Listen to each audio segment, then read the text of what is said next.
nongere mbasuhuza, nizere ko mumeze neza aho muri mu nce z'igihugu cy'u Rwanda hagiye hatandukanye, abari mu majyepfo, abari iburasirazuba, abari iburengerazuba ndetse no mu majyaruguru.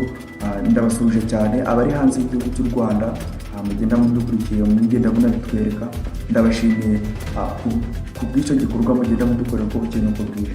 Kuri uyu wa mbere rero tugiye kuganira ku nkuru iri guca ibintu hano hanze rwose mu bintu bigendanye n'ikoranabuhanga, aho ikigo cy'umuherwe Elon Musk gikora ibijyanye n'ubwenge bw'ubukorano kizwi nka artificial intelligence, cyamuritse porogaramu y'ubwenge bw'ubukorano yitwa Grok 3.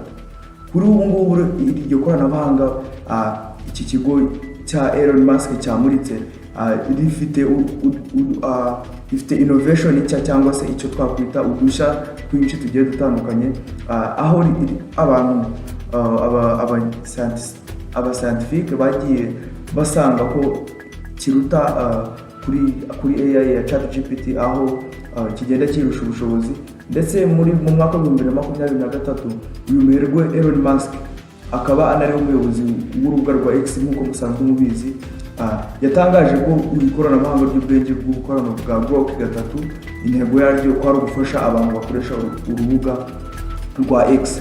Ariko kuri ubu ngubu abantu benshi basanze hagezweho iyi koranabuhanga rya Grok 3, kuko aho iyi Grok 3 imaze igihe kirekire ivuguruwe, dore ko byageze mu mwaka ushize wa 2024 aribwo bakozemo ivugurura rikomeye cyane.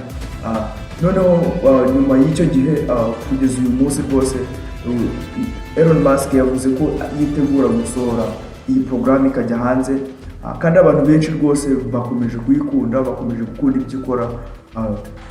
Nko mu gihe mu minsi 5 ishize Elon Musk ku rubuga rwe rwa X yanditse agaragaza ati njye rwose biranshimishije kubona ibyo natekerezaga nk'aho ari inzozi ngiye kubigira impamo. Uyu muherwe mbibutse nanone tumugarutseho gato ko afite ibikorwa byinshi yagiye akora bigiye bitandukanye.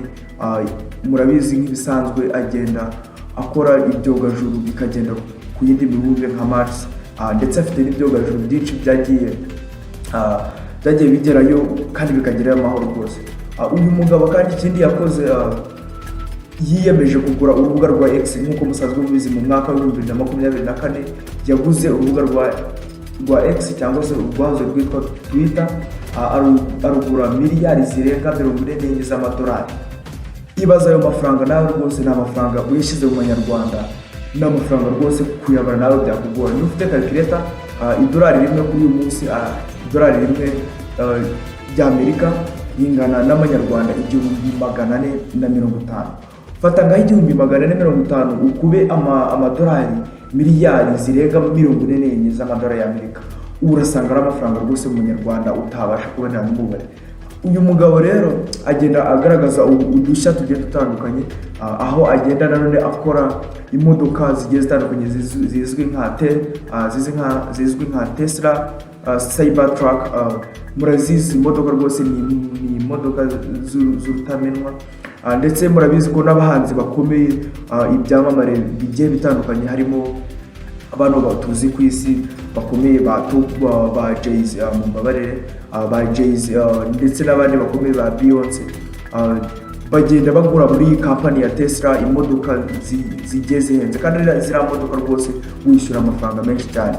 Ariko rwose uyu mugabo dukomeje kumuvugaho, murabizi ko uyu mugabo rwose nubwo ibingibi yagiye abigeraho, ariko nawe hari inzira yagiye acamo akabona ko ibintu bitashobokaga, aho yagiye agira n'ibibazo bya depression. Murabizi ko yigeze gushora amafaranga menshi cyane mu mushinga, muri projet yari yarakoze yo kuzajyana icyogajuru kuri Mars, ariko byageramo hagati yaragujije mu mabanki, yaragujije ndetse n'abandi bakire bagenzi be, icyogajuru cye kigashya kitaragera mu kirere rwose.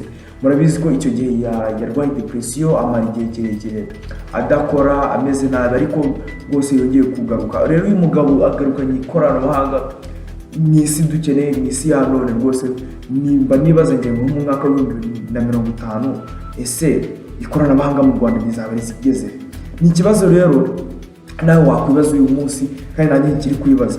Ariko nshuti zanjye rero ntabwo YouTube channel yacu kugira ngo tujye dukomeza tuvuge ku makuru nk'aya ngaya utarakanda subscribe ndetse no kuri iyo bell icon waba wabyishe rwose ndagira ngo mbasabe mu shyireho subscribe ndetse mu comment mu sharing ibiganiro kugira ngo tujye tubasha gukurikirana amakuru uko bukeneye kugira. Ikindi kandi ndashaka kugira ngo tuvuge uyu munsi, ariko uyu munsi ngiye kubasogongeza kugira ngo umunsi w'ejo tuzakomeze tuvuga ku biganiro bigiye bitandukanye. Ku munsi w'ejo ndashaka ko tuzavuga ku kintu cyerekeranye na Google Map. Google Map abantu benshi murayumva ariko nta kintu musobanukiweho. Ufunguye telefone uyu munsi wa Android cyangwa se iOS ku bakoresha iPhone ndetse na Android ku bakoresha telefone ya Android, ushobora gusangamo Google Map cyangwa se Apple Map bitewe na iOS ukoresha. Kuri uyu munsi rero abantu benshi ntabwo basobanukiwe uburyo ese nakoresha ikarita ndi aho ndi location ndimo mu Rwanda, se nakoresha ikarita.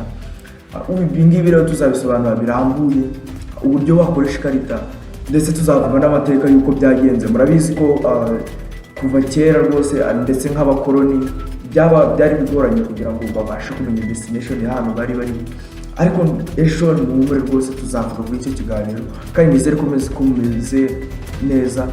Icyo nabasaba rero ni kugira ngo tujye dukurikira kuri channel, ujye ukanda subscribe, ukoreshe ya ushireho like ndetse na comment kugira ngo nanjye mujye mutuma motiva dukora ibiganiro maze inshuti zanjye dukomeze tuzamurane mu bumenyi bugendanye n'isi ikoranabuhanga y'uyu munsi.